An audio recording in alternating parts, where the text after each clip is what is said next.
5.16을 어떻게 볼 것이냐. 어쩌니 사람들이 불편해요.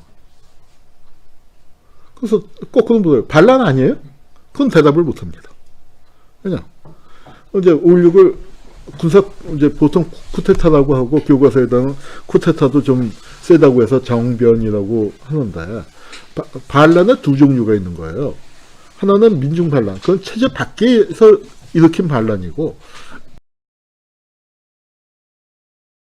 쿠데타 내부에 있는 물리력을 동원해서 쿠데타를 일으킨 거. 군대나 경찰 기관이 쿠데타를 일으키면 뭐 그 반란을 일으킨 거, 그게 쿠데타인 거죠. 그래서 쿠데타가 반란은 한 종류인데, 사람들이 쿠데타가 반란이라는 걸 자주 잊어버려서, 그러니까 성공을 했기 때문에 그렇지, 만약에 저런 짓을 하다가 실패했으면 저게 군 형법상의 반란죄로 다스려지게 되는 것이다, 이제 얘기를 하죠. 그 다음에 저 반란을 일으킨 사람들은 혁명이다, 이제 그렇게 주장을 하고 있는 것이고요. 그 당시에서 이제 이 시기에 박정희가 나왔고, 이게 참 역사적인 사진이죠. 좌종규, 우지철. 왼쪽이 박정규, 오른쪽이 차지철인데, 박정희의 경호대장을 했던 사람들인데, 5.16 당일부터 그렇게 했습니다. 둘 다 육사 출신이 아니에요. 군대로 치면은. 육사 출신이 아닌데, 그래서 정규 육사 출신에 대해서 상당한 컴플렉스를 갖고 있었던 사람들. 박정규는 박정규대로, 차지철은 차지철대로. 그래서 갖고 있었습니다. 자, 그 다음에 이제 박정희가 그렇게 혁명 공약을 내세웠는데, 이 혁명 공약은 요 반공을 국시의 제1의로 삼고, 이걸 이제 김종필이가 썼는데, 김종필이가 써서 이렇게 박정희한테 이거 혁명 공약을 이렇게 내겠습니다 했더니, 박정희가 씩 웃으면서 이거 임자 나 때문에 썼구만, 그러더라는 거죠. 근데 박정희의 어떤, 이제 조금 이따가 얘기하겠지만, 좌익 경력, 그것 때문에 들어간 거예요. 그래서 반공을 이제 국시의 제1의로 삼는다, 뭐 이제 이렇게 주장을 했고, 그다음에 뭐 이제 쭉 얘기가 나오다가, 육한이 원래는 하나예요. 군인과 민간인으로 나왔잖아요. 그런데 군인 하나였었다가 나중에 이제 민간인 공약으로 이걸 넣습니다. 그러다가 국정교과서에서는 나중에 어떻게 됐냐, 군인 이걸 빼버렸어요. 그러니까 역사 왜곡이죠. 그러니까 국정교과서 안 된다고 했을 때 그 중요한 근거 중에 하나였는데, 그리고 여기 이제 왜 그랬냐면은, 우리는 본연의 임무에 복귀할 준비를 갖춘다. 이것도 좀 뭐죠, 복귀한다가 아니라 준비를 갖춘다예요. 그러니까 원대 복귀를 그래도 약속을 해야 군이 나오는 걸 그래도 국민들한테서 일정한 지지를 받을 수 있지 않을까. 이게 우리가 지금 군사 독재를 겪은 시절이 아니고, 그때는 그러니까 우리가 박정희 전두환 같은 그거를 겪기 전이었기 때문에 군에 대한 일정한 신뢰가 있었어요. 특히 4월 혁명 당시에 군대가 발표를 안 했잖아요. 뭐 여러 가지 이제 복잡한 이유가 있고 설명은 달리 해야 합니다만, 어쨌거나 발표를 안 했다는 건 굉장히 중요한 사실이죠. 그래서 군에 대한 신뢰가 있었고, 또 근대화를 추진해 나갈 만한 어떤 실력을 갖춘 유일한 집단이다. 그러니까 후진국들에서 이제 그런 평가들이 있었기 때문에, 뭐 이제 그런 이제 군이 나오는 것을 좀 유명한 표현이죠. 올 것이 왔다. 윤보선 대통령이 쓴 말인데, 사실은 그건 좀 대통령 입장에서 할 얘기는 아니었는데, 하여튼 올 것이 왔다, 이제 그런 분위기가 있었던 건 분명한 사실입니다. 그렇게 됐고, 이제 그런데 5.16을 어떻게 봐야 하느냐? 5.16을 일으킨 사람들이 그 인맥이 어디서 형성됐냐면, 한국전쟁 직전에 육군본부 정보국에 근무했던 정보장교들이에요. 박정희, 김종필의 최고회의 의장이었던 장도영, 거기 박종규, 그리고 이 사람들 쭉 대개 다 뭘 했냐면은 핵심 간부들을 하거나, 아니면 이제 뭐 유양수만 중앙정보부 안 들어가고 최고위원 쪽으로 빠졌습니다만, 이 사람들이 다 중앙정보부 만든 초기 멤버들인데, 바로 5.16이라는 건 정보장교들이 일으킨 군사반란이에요. 그러니까 박정희가 딱 잡고서 저 정보 라인, 보안사 라인 저거를 박정희도 장악을 하고서 이제 쿠데타를 못하게 하고 조금만 이상한 기미가 보이면은 사건 조작해서 반혁명 사건으로 잡아들이고 했던 거죠. 그래서 정보 장교들의 군사 반란이라는 점이 박정희 정권의 성격을 이해하는데 대단히 중요합니다.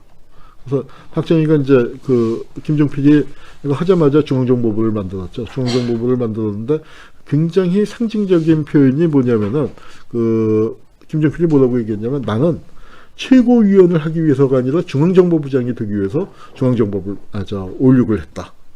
그런 표현이 있을 정도로 아주 막강한 권력기구를 만들었습니다. 요게 아까 이토 히로부미 상징했었던 통감부 관저, 이토 히로부미가 머물던 관저죠. 그리고 여기 2층에서 나라가 망했단 말이에요. 한일 합방 도장 찍었고, 그건 얘기를 했었죠. 그리고 여기 조금만 뒤로 돌아가면 거기에 중앙정보부가 들어선 거니까 정말 한 필자 안에서 이루어진 거고. 그리고 5.16을 일으키고 난 다음에 또 하나 박정희 정권의 성격을 바라보는 데서 굉장히 중요한 게 뭐냐면 이게 한국전쟁 당시의 민간인 학살. 이 얘기는 우리 이번에 자세히는 못했습니다만 살짝 언급은 몇 군데서 나왔던 것 같긴 한데, 근데 이 한국전쟁 때 어마어마한 사람들이 학살당했잖아요. 그거를 4.19가 나고 나니까 유족회를 만들어서 특히 경상도 쪽에 유족회가 셌습니다. 경상북도 유족회가 아주 활발했는데 경상북도 유족회에는 누가 있었냐면 김종필 장모도 있었어요. 그러니까 김종필의 장인이 박정희의 형이 대구 10월 항쟁 때 총에 맞아 죽었기 때문에. 그런데 그 유족회를 탄압합니다. 그래서 경남부 유족회에서 5명한테 사형, 확정이 된 건 1명. 다행히 집행은 안 됐습니다. 다행히 집행은 안 됐지만, 아니, 군사정권이 왜 이렇게 학살에 민감하게 반응했을까요? 그리고, 거창에, 유족들이 위령비를 세웠는데, 이 위령비를 부셔버렸어요. 땅에다가 파묻어버리고. 그리고 유족들이 만든 봉부는 불도저로 밀고, 참 끔찍한 일인데, 거기, 이제, 지금도 엄두를 못 내고 있는데, 한 10년 지난 다음에 유해를 수습하니까 다 정말 뼈도 못 추릴 정도로, 쥐석께서 누구 유해인지도 알 수가 없는 그 유해를 갖다가 그냥 다 한꺼번에 모셨단 말이에요. 그래서 봉분을 만들었는데, 어떤 끔찍한 가족들 모아놓고 저 군사정권에서 불도저로 그걸 밀어버리고, 유해가 나오니까 폭사인으로 파헤쳐갖고, 유해를 신문부대에다 담아서 n분의 1로 나눠서 준 거예요. 누구 유해인지 알 수가 없는데, 유족들. 그렇게 해서 파멸을 해버리는. 그러니까, 민간인 학살에 대해서 굉장히 민감하게 반응을 했습니다. 그래서 이거는, 여기서부터는 추측이라고 할까요? 추정인데, 그러나 저는 맞을 거라고 확신을 합니다. 왜 박정희 정권이 저렇게 민감하게 민간인 학살 문제에 대해서 저렇게 민감하게 반응을 했을까? 그 비밀이 여기 숨어 있지 않나 싶어요. 한국전쟁 직전, 직전이라기보다 발발 때도 마찬가지였죠. 발발 때도.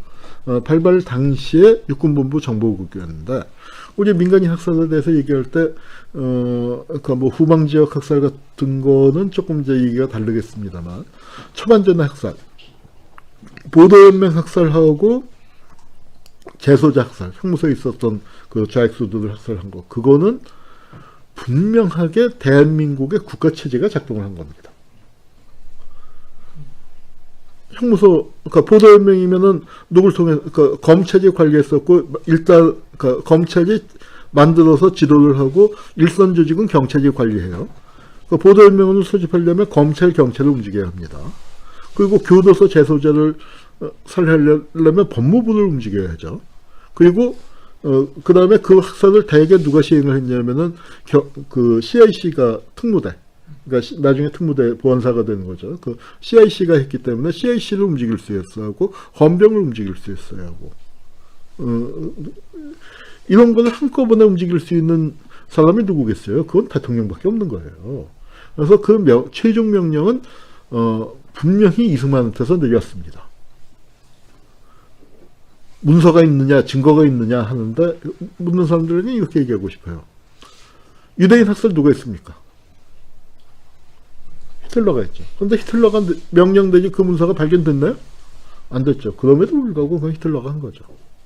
그걸 의심하는 사람이 이상한 사람이죠. 입장은 뭐 명백합니다. 그런데 우리가 생각할 건 그 이승만이 이제 명령을 내렸는데, 우리 뭐 영화에서 보면은 이제 가장 그 미국 대통령이 그 핵전쟁 일으키는 이제 그 단추를 누르면 핵전쟁이 일어나는 그런 가방 있잖아요. 그 가방을 이제 들고 다니고 그거는 대통령이 누르게 되어 있습니다. 그런데 그걸 누를 때 대통령한테 지금 누르셔야 합니다. 지금 이제 전쟁, 지금 타이밍 놓치면 안 됩니다. 지금 그 시달을 해야 합니다.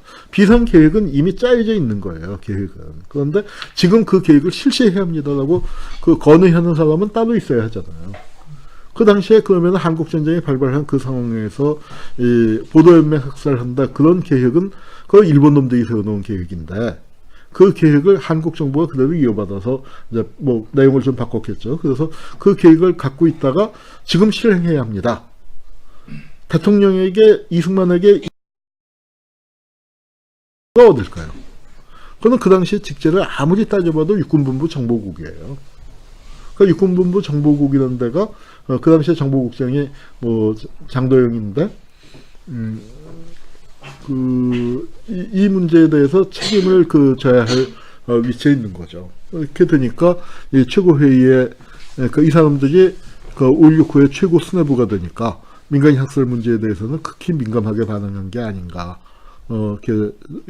추정을 합니다. 저는 합리적인 의심이라고 생각하고 조금 더 자료를 찾아서 보완을 해야 할 내용이지만 그렇게 생각을 합니다.